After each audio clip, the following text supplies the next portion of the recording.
पचपड़ा शिशु विकास विद्या मंदिर परिसर में महा आध्यात्मिक परिवेश रे श्री गीता भगवत जन्मोत्सव महा आडंबर सहकारे पालित हो जाइछि। उक्त उत्सव में समाजसेवी विकास अग्रवाल मुख्य अतिथि भाव में और परमेश्वर बाग सम्मानित अतिथि भाव में जोगदे कार्यक्रम को उद्घाटन करथिले। विद्यालय संपादक दिगंबर माझी, कोषाध्यक्षा प्रियंका साहू और विशिष्ट आचार्य मंदाकिनी माकर मंचासी नथिले। भगवती गीतार सारमर्म को उत्सव में बुझाइवाकु जाई संपादक श्री माझी रुच न रुच खा पिता बुझ न बुझ पढ़ गीता उपरे व्याख्या करी गीतार सारमर्म उपरे तथ्य रखिथिले। वरिष्ठ आचार्य मंदाकिनी माकर मंचासीन अतिथि परिचय रखिथिबा बेले बेणापाणी प्रधान, वर्षाराणी दोरा आदि कार्यक्रम परिचालना करथिले। पिलांक मध्य गीता पाठ आवृत्तिर प्रतियोगिता कराई शताधिक शिशुंक मध्यरु 8 जन शिशुंक बछाई अंतिम पर्याय प्रतियोगिता करा जायथिला। तेजराज साहू और अन्यान्य आचार्यों तत्वावधान में प्रतियोगिता अनुष्ठित होइतिला। प्रतियोगिता रे साई कृष्ण माझी, स्नेहाश्री विश्वाल, समीर कालो प्रथम, द्वितीय एवं तृतीय स्थान अधिकार करी पुरस्कृत होइतिले। परिशेष रे विद्यालयर परीक्षा प्रमुख तारिणी प्रिया महांती धन्यवाद अर्पण करी कार्यक्रम परिसमाप्ति घोषणा करथिले। मंचरे आमे भक्तिपूत प्रणाम जनाऊँ।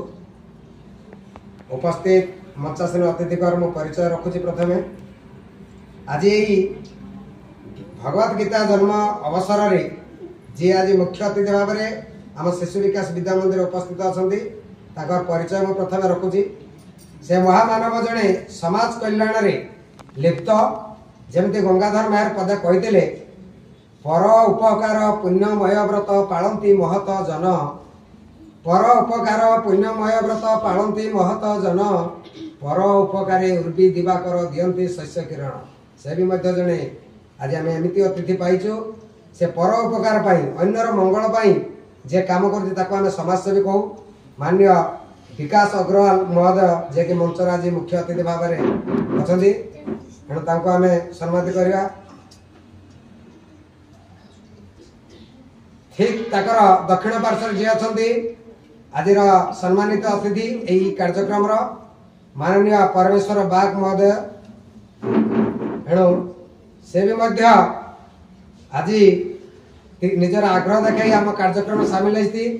निश्चित भाव में से बेले जड़े सुदक्ष विंधाणी से बेले जड़े स्वाद कमी जाए, किंतु से पिता आमको सुस्थ एवं निरोग रखापी पूर्ण मात्रा सहयोग कर सन्देह ना। एणु डॉक्टर मैंने भी कहते पिता खाओ, पिता खाइले कौन से रोग होबार संभावना ना। एणु से कहे रुचु न रुचु खा पिता बुझ न बुझु। एक फिल्म गीत है, आधुनिक स्टाइल गीत है, कान पारिक शुणा। किंतु गीता भगवत जिते आसला वसुदेवम सुतम देवम एति कहला बेले निद लगी। एणु बुझ न बुझ बारंबार गीता पाठ कले से गीतार सारमर्म जहाँकि सारा विश्व आज गीता को सम्मान जनाऊँ।